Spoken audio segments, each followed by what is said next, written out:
I asked you yesterday for a top 10.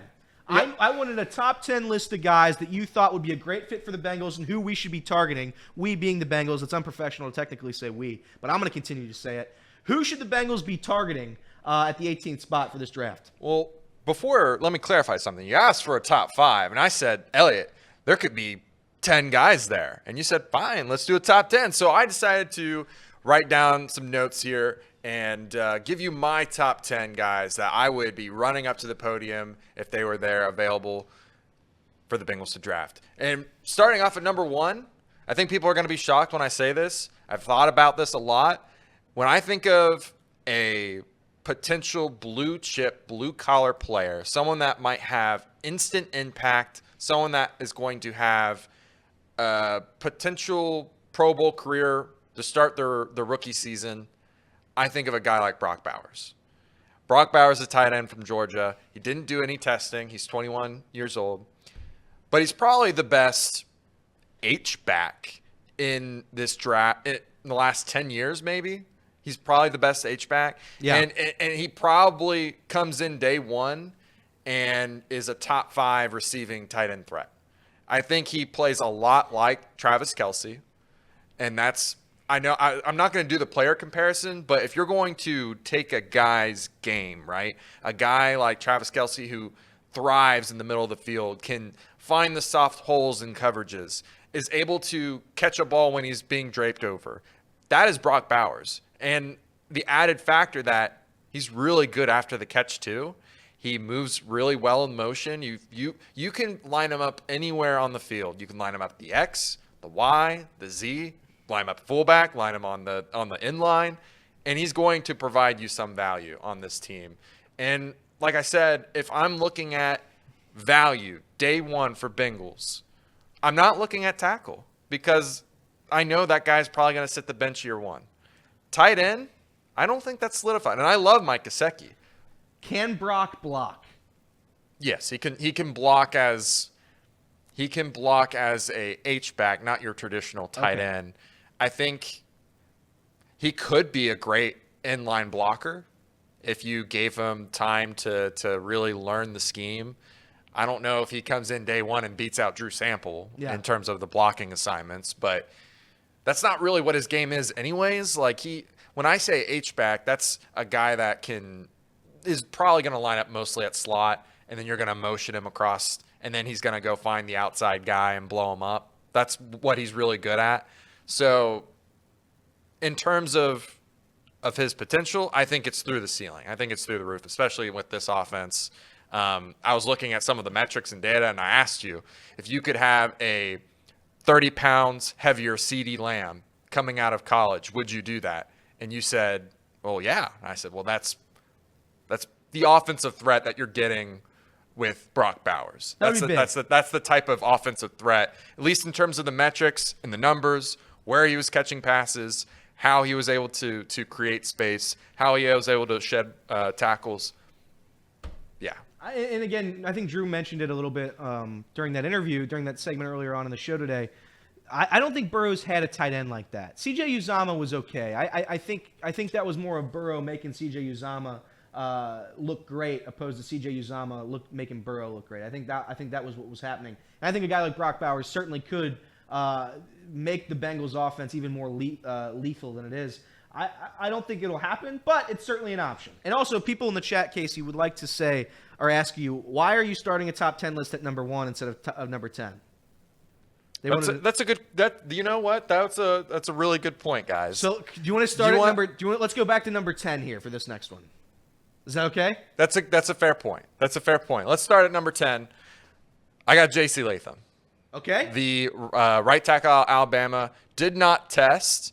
That's a red flag for me. And the other thing too is he's an Alabama tackle. I mean, they are hit and miss. He's super strong, is a very good pass blocker. Those are two things that I think he fits what the Bengals looked for recently with guys like Orlando Brown Jr. and Trent Brown. He is a 6'6", 340-pound behemoth. He's a big dude. He's never going to get bull rushed. but his biggest issue is speed. And I don't think he's ever been truly tested in terms of going up against a NFL-style defense. Like, he's never seen a wide 9, and I know that's a technical term, but it's a guy that lines up way outside as an edge rusher, a lot like TJ Watt does. And when I'm thinking of a guy who's never really been tested like that, has a ton of penalties, Yep. and is very slow, I don't know, it gets me worried. Now, when he is in position, he's not going to let you down. Like I said, he's not going to get bull rushed. If he can get hands on his guy, he's going to take care of him. I like that about him. I just worry about his physical profile. He didn't test, so that makes it a red flag for me. That's why he's 10 on my board. The chat is saying he's a safe pick. He's a safe pick. I do think that he's a safe pick. All the film suggests that he's a good fit for the Bengals. So I would agree with the chat. He's a safe pick at number 10. Number 9. Number 9. People are gonna find this a little crazy because a lot of people have him slotted at the safety position. I do not. I got Cooper DeJean. Cooper DeJean from Iowa. One, incredible athlete. Tested very, very well. RAS scored 9.85. That's the highest out of all the DBs in this draft class. Was an outside boundary corner at Iowa, but he played at Iowa in the Big Ten and didn't really face great competition at receiver, but he dominated. He dominated. Every metric you look at in man and zone, he absolutely dominated. And on top of that, when the guy gets the ball in his hands, he is a threat to take it to the house. He single-handedly won games for Iowa. He's a returner as well, a kick returner and a punt returner, which with the new rules of the kick returning game, I think Cooper DeJean could be a big, big beneficial factor to that. And when you're doing these evaluations, you got to add that into that equation now. Sure. If the kickoff continues to be the way it is, DeJean is going to get a touchdown, I would imagine, or he's going to provide you value in terms of field position that I don't think any other player can in this draft. He is that good. He is that athletic. He just has a nose for the end zone. I really like Cooper DeJean, not just as a corner, but as a guy that can threaten in the special teams area department. He's my number 9 pick. A lot of people have him slot at safety. I don't think you need to slot him at safety. I think he can work really well as a corner. So Number 8. That's why he's number 9. Number 8, Terrion Arnold, another corner from Alabama. He's probably the safest corner out of all the corner prospects in the draft class. The youngest, I think, prospect in this class in terms of your top 32 players, 21 years old. The thing about Terrion Arnold is that he's just well-rounded, right? He's got the film where he can cover you one-on-one, man coverage, press coverage. He's gone up against notable talent in this draft class like Malik Neighbors, Brian Thomas Jr., Adonai Mitchell, Xavier Worthy, a couple other guys, just to I can't think of all the names off the top of my head, but he's been challenged and tested and done very well. To me, he is a solid CB1. And when I think about what could potentially happen in this draft, if the corners fall, would I rather get a guy that I think could be a star corner where you have two corners that are really good. You have a potential shutdown corner, and you have a guy that is right in the middle of the league, but still that's really good for Cam Taylor-Britt, and he's still developing. You don't know if he could end up being a great corner as well. You could have 2 shutdown corners, and that to me is very valuable, especially when we have not the greatest pass rush as of right now. I hope that changes, but to me, Quinion Mitchell, you can never, or not Quinion Mitchell, I'm sorry, Terrion Arnold, you can never have too many corners in the NFL. That's who I got at number 8. Now, I will say, Casey, I believe if I'm doing my math right, we have 4 minutes. So here's what we're going to do. We're going to do a quick read through of your 7 and 6 to get to your 5, 4, 3, 2. Yeah, all right. That's fine anyways, because I don't want to spend too much time on the corners I have listed here. Quinion Mitchell, athletic as hell, and Good save. he has small risk associated with him being from Toledo, but nonetheless, all the metrics and the athleticism with him make him a very, very valuable pick. And then I have Talisi Fuaga, the right tackle from Oregon State, at number 6. He is a very strong run blocker. Doesn't really fit the Bengals schemes in terms of being a pass blocker. I think, though, you could develop him. He's not going to be starting day one. He could start at left guard. You flip him over the right guard later. He has that versatility to him. I like him at number 6. Let's get into our top 5 then. Let's go. Amaris Mims, number 5 for me. I like this one. I like this one. Right tackle from Georgia. I think he has the highest upside of any tackle in this class. He is physically imposing, great strength, smooth, very good with his feet. Placement with his hands is good. The biggest knock on him is his play time in the collegiate level. Has only ever started and played and finished through 6 games in his entire career. 6 games. That's pretty tough, if you ask me.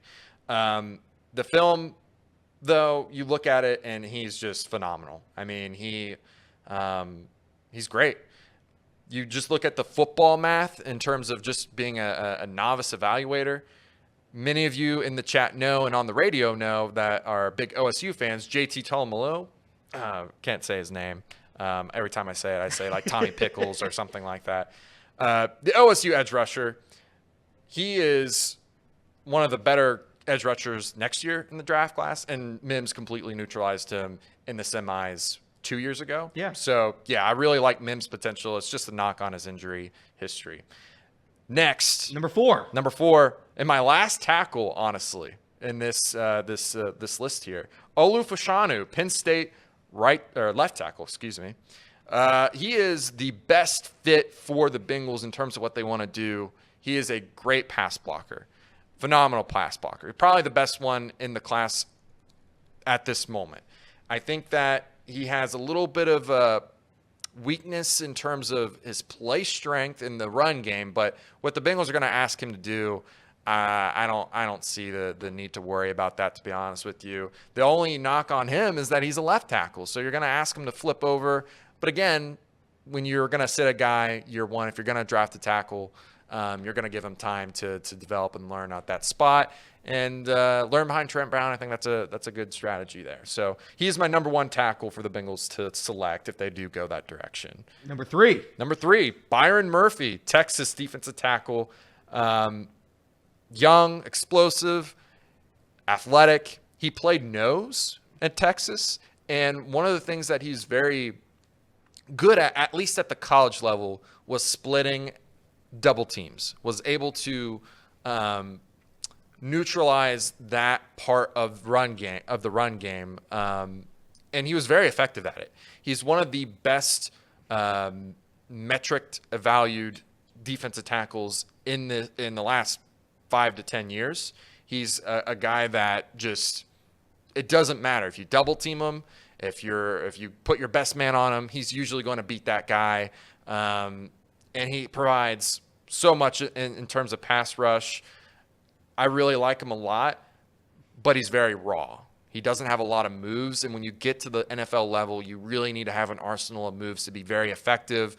Swim or the arm bars, things like that, traps, and he just hasn't developed that yet in his game. Yeah. And he's a little, I would say he's not as smooth. He's not as bendy as the next guy I'm going to talk about. Well, before you mention the next one, yep, because this is the number 2 pick, but I'm going to make it the number 1 pick because we kind of spoiled the number 1. So for the sake That's of fine. drama, this is your number 1 pick for the Bengals. That's fine because he's actually like truly my number 1 pick. I would rather pick this guy over Brock Bowers just because of the tight end to that conversation, how they develop in the NFL. Jer'Zhan Newton. This guy is nasty, explosive, and he just never stops. Defensive tackle from Illinois. Did not test, which is a little scary, which would drop a lot of people would drop him on their boards because of that, but not me. What I see on film, it is phenomenal. Film is king. Film is king. Last year, DeJean Jones, I pounded this table asking and pleading the Bengals to draft him at some point. They never did. I think that cost them in the long run. Jer'Zhan Newton didn't test, has some character issues that have been rumored around. I don't know if those are confirmed, but this guy dominates. He has everything that I talked about with Byron Murphy, but he has the moves. He's got all the moves. And not only that, he finishes, and it's just nasty. There's a couple clips of him just absolutely destroying quarterbacks when he gets to them. Absolutely just crushing running backs. And it pops. He's got a lot of eye-popping film. I like Jer'Zhan Newton. He's my number one guy for this draft So class. what you're saying is you want defense. I want defense. I want defense. When you have one of the worst defenses in the NFL, I think you need to do everything in your power to add guys that are going to make a difference. And I know the two I listed, defensive tackles-wise, were not nose tackles. I know that Byron Murphy has nose tackle play, but he's only like 295, 300 pounds. It's not really ideal for a nose tackle. But it solves a different issue that we've had plagued for a very long time, and that's pass rush. This is a whole different league, a whole different ball game. Pass rush is king. You get Jer'Zhan Newton or Byron Murphy paired up with Trey Hendrickson, Miles Murphy, Sheldon Rankins, BJ Hill, and I think you've massively improved an area of weakness from last year. I agree with you. I don't think they should go offensive line. I just don't think they've been very good at drafting them. So I don't know why you'd go back to that well. And I know the offensive line's an issue every year, but at the end of the day, I think defense is where we lost a step last season, and I'd like to get that step back starting in the draft next Thursday. That's 1 week from today. Thank you very much, Casey McAllister. That has been our show. That has been Off the Bench. Thank you very much, Scott Springer. Thank you very much, Drew Garrison. And I guess thank you, Craig, for coming on this show. This has been Off the Bench, presented by United Dairy Farmers on Chatterbox Sports and ESPN Dayton 1410 Wing AM, home of the best sports coverage in, what does he say, the Miami Valley? Is that right? I think that's what he says, and I'm going to go with it. Thank you guys very much. Kinner and Kev up next. Let's go.